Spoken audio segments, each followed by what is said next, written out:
According to ChatGPT, Ryan George was born on May 20th, 1990.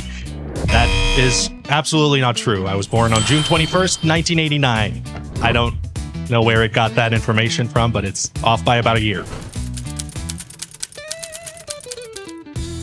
So ChatGPT says that I grew up in a small town in Canada, which influences my comedic style. I mean, I grew up not in a small town, but in a smallish city in Canada called Laval with like 500,000 people living there, just a little north of Montreal. I wouldn't say that it influenced my comedy in any way. It's just where I grew up. I don't really talk about it. Ryan George studied film at the University of Ottawa. No, I didn't. That's just false. 100% false. I've never even been there.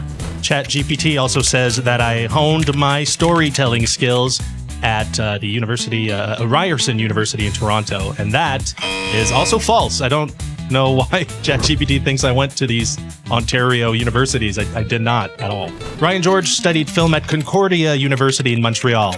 That one is true. I did study film at Concordia University, communication studies with like a specialty in film. So, yeah, that's good job, ChatGPT. You got it eventually. I did not go to 3 universities, but I did go to that one. Ryan George has a brother named Chris, who also works in the industry as a film person and director, whatever. No, I don't have a brother named Chris George. I have a sister. Her name is not Chris, and she does not work in film in any capacity. Where are these things coming from?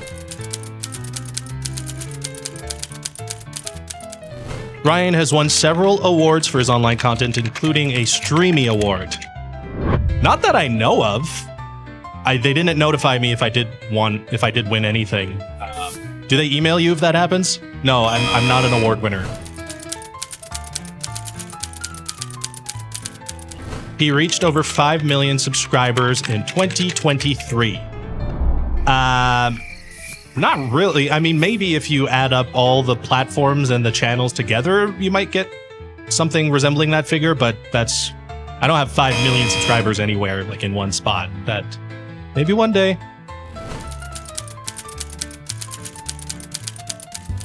Ryan George has a dog named Bella.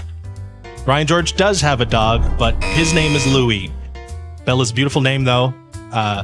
Maybe if I get another one. Bella and Louie. Sounds like a good combo of dogs. Ryan is also an accomplished musician, having released several albums before his YouTube fame.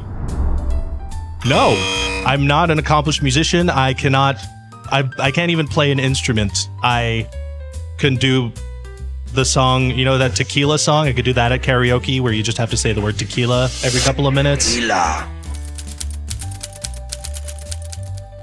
Ryan George has mentioned in interviews that he can hold his breath underwater for about 30 seconds. I don't know that I've mentioned that in interviews. That seems like a very normal amount of time. If I was bragging about that, I'm sure I don't know. That's just normal. That's like Ryan brushes his teeth for about 30 seconds every time. Ryan George has a fear of heights. Not especially. I mean, I don't love them, but I'm not afraid. I'm a big, strong macho man. I ain't afraid of no heights. Man, I'm pretty.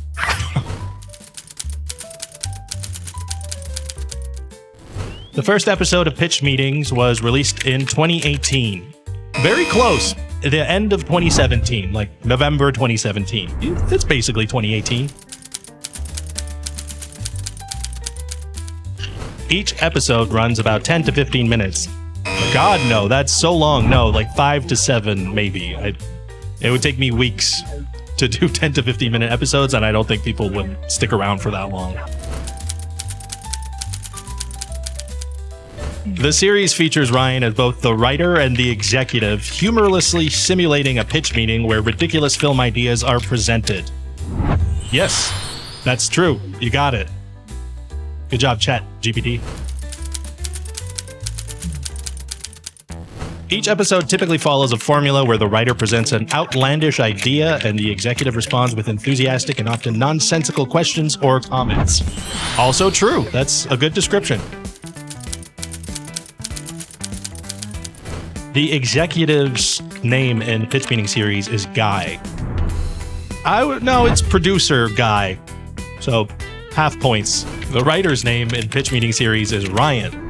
No, that's my name. The character's name is Screenwriter Guy. So, no points. In Ryan George's Pitch Meeting series, there have been a few guest stars who made appearances. Here are some notable ones. Kirk Thornton, known for his voice work in various animated series and video games. Eugene Cordero, actor and comedian recognized for his roles in shows like Loki and The Good Place. Chris Redd, comedian and former cast member of Saturday Night Live. Caitlin Black, actress known for her role in Heart of Dixie. Drew Tarver, actor and comedian from shows like The Other Two. Lindsay Ames, actress and writer who has appeared in several sketches. Not only have those people not appeared in pitch meetings ever, but I've never even spoken to them, nor do I have any connection to them. I've such a random assortment of people, I don't know how ChatGPT thought that up. There have been a couple of guest stars, though, in pitch meetings. James Murray from Impractical Jokers, also known as Murr. There's been Simu Liu from Marvel. There's been Matt Pat from YouTube fame. And that's about it. None of these people, although I'm sure they're lovely. As of now, there are over 100 episodes of pitch meetings on YouTube. Technically true, there are over 100, coming up on 400 in a couple of months, though. So, you know, I guess you win some points. The catchphrase for Ryan George's Pitch Meeting series is often the humorous line, "So what's the movie about?" That is a hilarious line, but that's not the catchphrase at all. It's super easy, barely an inconvenience. I do say "So what's the movie about?" Occasionally, but that hasn't really caught on yet as a catchphrase. Another common phrase used in this series is "love it," which he often says to express enthusiasm about a ridiculous idea before diving into the details. No, that's not a catchphrase either. I would say the second catchphrase would be saying that things are tight. Love it. I can't even, I've probably said that a couple of times, but that's definitely not a catchphrase. All right, so that's it. Thank you, ChatGPT, for getting most of the facts about myself and my show wrong. I actually kind of do like the fact that AI doesn't know a ton about me. Let's keep it that way.